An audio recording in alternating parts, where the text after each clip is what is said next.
Depuis l'arrivée de la pandémie et de la crise économique, on assiste à une dangereuse recrudescence de maltraitance animale en France. Des faits divers sordides apparaissent dans nos journaux. Un jeune ayant crevé l'œil de son chiot, puis l'ayant imbibé d'essence, le brûlant à plus de 99%.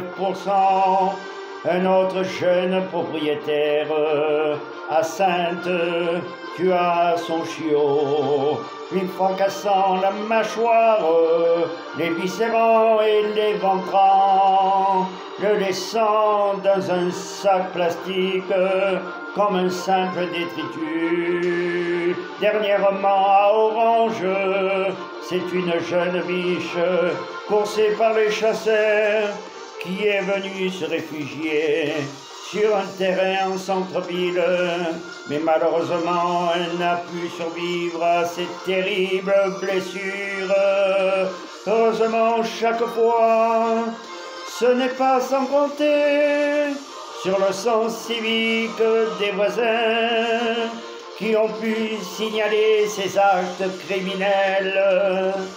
Dernièrement, en Loire-Atlantique, une association animalière, aidée dans sa tâche par les gendarmes, a pu découvrir 70 animaux maltraités qui vivaient au milieu de leurs excréments, dénutris, apeurés.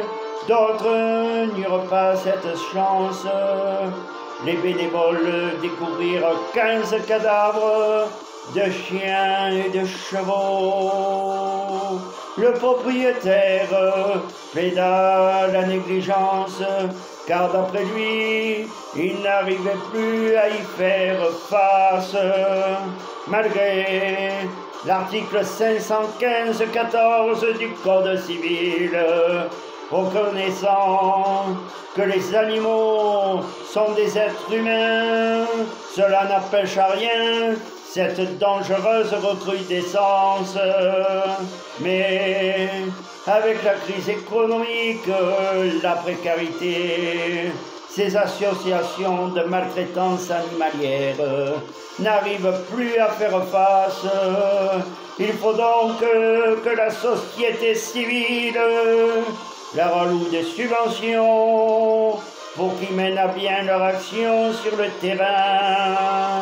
Avec l'arrivée de la crise économique et de la pandémie, un phénomène sociétal nouveau est apparu en France, appelé recrudescence de violence animale.